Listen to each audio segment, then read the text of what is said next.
बिस्मिल्लाहिर्रहमानिर्रहीम अस्सलाम वालेकुम। इस वक्त पाकिस्तान की अक्सरियत मुल्क छोड़कर जा रही है और ये 1947 के बाद सबसे बड़ी हिजरत है। और इस सूरत हाल के अंदर कभी अंदाज़ा नहीं था कि हमारी चौथी नस्ल पाकिस्तान बनने के बाद मुल्क छोड़कर चली जाएगी, कि उनका मुस्तकबिल यहाँ पर ज़ीरो है। कम से कम 40 से 50 हज़ार डेली बेसिस पर पासपोर्ट आप बनवा रहे हैं। अब सूरत हाल कुछ इस तरह से है कि दुनिया की तमाम एम्बेसीज जो पाकिस्तान में है, जितने ममालिक हैं 205, उन सबको पता है कि पाकिस्तानी मुल्क छोड़कर जा रहे हैं और ये धड़ाधड़ जाएंगे। ये ज़्यादातर यूरोप का रुख करेंगे, ये मिडिल ईस्ट में जाएंगे, ये और बहुत सारी जगहों पर जाएंगे जिसका अंदाज़ा नहीं हम लगा सकते। अब हो ये रहा है कि पाकिस्तानियों की इतनी बड़ी तादाद है और अक्सर पाकिस्तानियों के वीज़े हो रहे हैं रिजेक्ट। आप वो कौन सी गलतियां कर रहे हैं जो अगर आप नहीं करें तो आपका अमेरिका का भी वीजा लगेगा। चौथा बदतरीन पासपोर्ट है दुनिया के अंदर पाकिस्तान का, ये उनसे पूछे जिनकी वजह से हुआ 75 साल। चौथा बदतरीन पासपोर्ट है, लेकिन इसी पासपोर्ट के ऊपर चंद लोग ऐसे होते हैं जिनका अमेरिका का भी वीजा लग जाता है, जिनका बरतानिया का भी लग जाता है, यूरोप का भी लग जाता है, सारी जगहों का लग जाता है। लेकिन सवाल यह है कि अक्सरियत के वीजे क्यों रिजेक्ट हो रहे हैं। आप वो गलती कौन सी करते हैं कि आप अगर वो ना करें तो आप सबके वीजे लग जाए। देखिए, दो चीजें आप ज़हन में रखिएगा। एक तो सबसे पहली बात यह है कि जो पाकिस्तानी सबसे बड़ी गलती करते हैं, ये जितनी आपको बैरूनी ममालिक एम्बेसीज हैं, वहाँ के जो लोग बैठे हैं वो पाकिस्तान के हालात से वाकिफ है। उनको पता है कि पाकिस्तानियों ने जाना है, इन्होंने वापस नहीं आना। आप अगर ये हरकत कर रहे हैं कि आप टूरिज्म का वीज़ा लगाने के लिए जा रहे हैं कि मैं एज अ टूरिस्ट बन के जाऊं और वहां पर जाकर गायब हो जाऊं, तो जितने आप सियाने हैं उससे कम से कम भी 5 लाख गुना सियाने वो हैं, उनको पता है कि आप जा क्यों रहे हैं और आपकी हालत क्या है। अब यहाँ पर सीन क्या है, देखिए दो चीज़ें आप जेहन में रखिएगा। हमारे यहाँ पर जब लोग जाते हैं तो आपने जो नंबर 1 काम करना है, आपने उनको यकीन दहानी ये करवानी है कि आप वापस आएंगे। यानी ये वो ज़बानी यकीन दहानी नहीं है, आपके स्टेटस से आपके फार्म से। अब होता गया, पाकिस्तानी अक्सर काम ये करते हैं, एक तक्कर सी ट्रैवल एजेंसी कोई भी उसको हायर करते हैं, उसे कहते हैं कि यार आप हमें बाहर भिजवा दे। वो आपका जो फॉर्म भरता है उसके अंदर बहुत सारी मिस्टेक कर देता है जो आपको पता ही नहीं होती कि उसने फॉर्म के अंदर लिखा क्या है। आप जब इंटरव्यू देने के लिए जाते हैं, वो आपको बुलाते हैं वीज़े के लिए, तो आपके फॉर्म पर जो लिखा होता है उससे वो आपसे पूछते हैं। मिसाल के तौर पर एक बंदा है, वो कहता है जी मैं तो वहाँ पर जा रहा हूँ बिजनेस या टूरिस्ट के तौर पर, या मैं टूरिस्ट वीज़े के तौर पर जा रहा हूँ। उसे पूछते हैं कि भाई आपकी कमाई कितनी है, वो कहता है जी मैं तो सालाना जो हूँ पाकिस्तानी वो इतने लाख कमा लेता हूँ या फलाना। तो वो देखते हैं कि अगर तू इतने लाख कमाते हैं तो टैक्स रिटर्न में तो तुम्हारा कुछ भी नहीं है, तो इसका मतलब है तो अपनी हुकूमत से लॉयल नहीं है जहाँ पर पैदा हो, तो तुम उनसे लॉयल नहीं तो हमारे साथ कैसे होगे।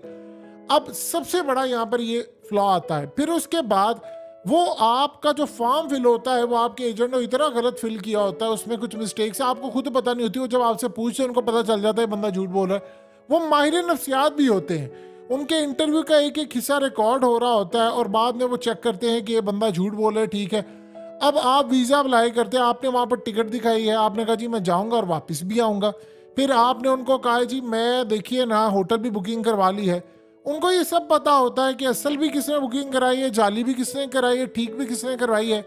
आपने उनको ये यकीन दहानी किस तरह करवाएंगे। देखिए एक बंदा है जिसका सब कुछ सेटल है पाकिस्तान के अंदर और उसका घर है, उसकी प्रॉपर्टी है, उसका सब कुछ है, उसको तो वीज़ा मिल जाता है।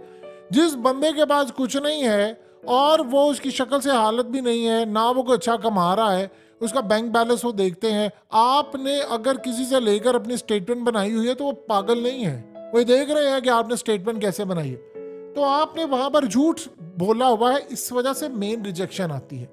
आप अगर उनको ये यकीन दहानी करवा दे कि मैं यूरोप जा रहा हूँ या अमेरिका जा रहा हूँ और मेरे पास इतने वसाइल हैं कि मैं वापस आऊँगा, वहाँ पर जाकर मैं 9 तो 11 नहीं हो जाऊँगा, तो फिर आपको वीज़ा इशू करते हैं। अब ये जितने बड़े लोग होते हैं कॉन्फिडेंट होते हैं, उनको पता होता है जिन्होंने वापस आना होता है। आप उनको अगर बताते हैं कि भाई मैंने वापस आना है, अगर तो आपका प्लान ये है कि आपने डंकी मारकर उधर ही रहना है ये वो, तो फिर उनको इस बात का बड़ी अच्छी तरह बताएं, क्योंकि वहां पर वो देख रहे हैं कि इतने बुरे हालात है जिस मुल्क के अंदर लोग कश्तियों में बैठकर जाने अपनी गंवा कर जा रहे हैं यूरोप के अंदर, तो वो हमारे मुल्क के अंदर टूरिज्म करने चाहेंगे, इनके तो अपने हालात ठीक नहीं है। नंबर 2, आपने सूरत हाल जो है वो इस पर आपने उनको मुतमईन करना है कि भाई मेरी इतनी कैपेसिटी है, मैं मुल्क छोड़कर नहीं जा रहा, मैंने वापस आना है। और अगर आप वाकई टूरिज्म के लिए जा रहे हैं तो आपके पास बहुत सारी चीज़ें होंगी, आपका फाइनेंशियल स्टेटस होगा, आपके डॉक्यूमेंट्स बात करेंगे, आपकी ट्रांजैक्शन बात करेगी, ये सारी चीज़ें वो देखते हैं। और उनको ये भी पता है कि पाकिस्तानी टैक्स नहीं देते, यानी जो FBR और इस तरह के बाकी इन पर इंटरनेट जो टैक्स होता है वो इतनी भरमार होती है कि ज़मीन के अंदर चले गए।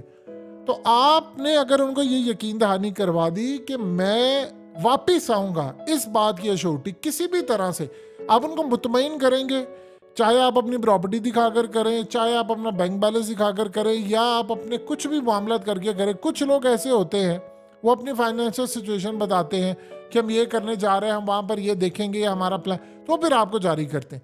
अब इस सूरत हाल के अंदर आपको अगर लेट से उन्होंने कहा कि आपने वाइट बैकग्राउंड रखनी है तस्वीर की, तो आपने नीली रखी है, तो वो तो रिजेक्शन, वो कहते हैं कि इस काबिल ही नहीं है। उनको असल में ज़रूरत है बंदूक की, लेकिन स्किल। अब यूरोप के अंदर आप इजीली कैसे जाते हैं, या अमेरिका या किसी जगह, लेट से यूरोप की बात करते हैं।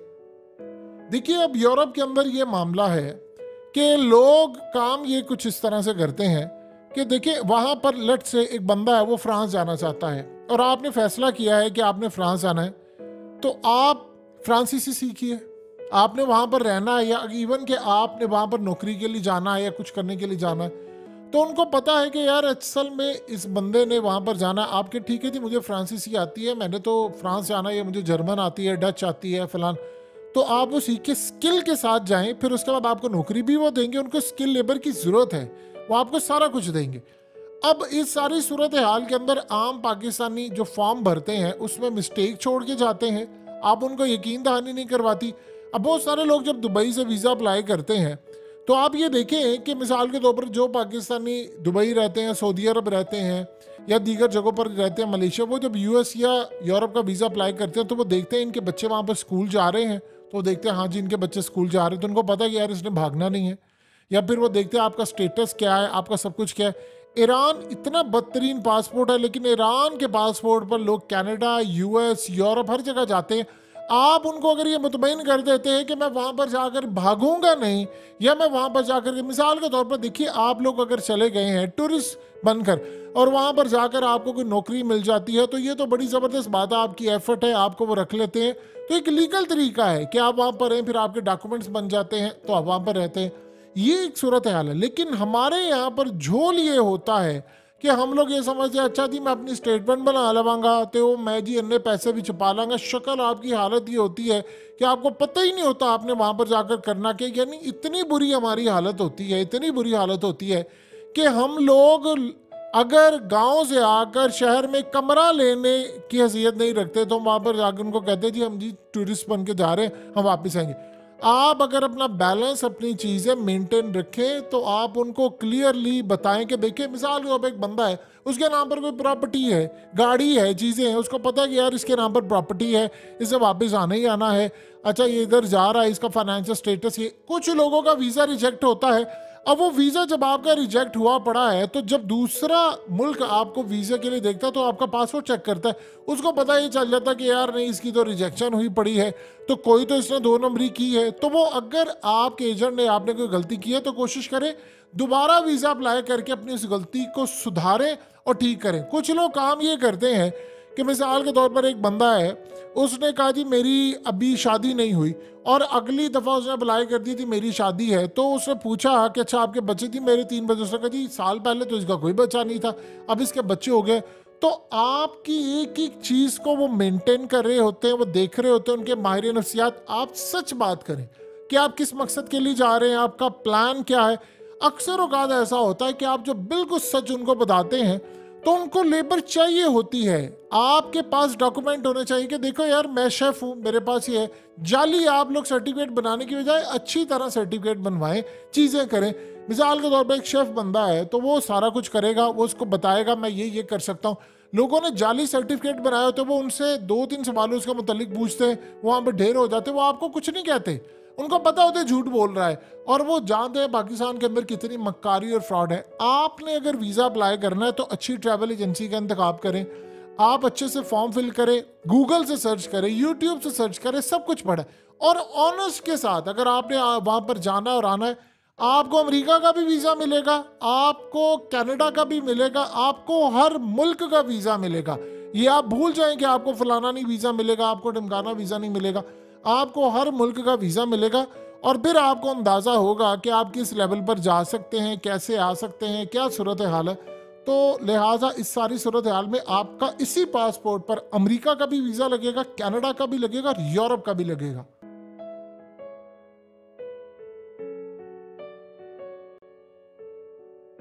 हकीकत टीवी को सब्सक्राइब करना मत भूलें, वीडियो को लाइक करें, शेयर करें और कमेंट सेक्शन में अपनी राय का इजहार ज़रूर करें।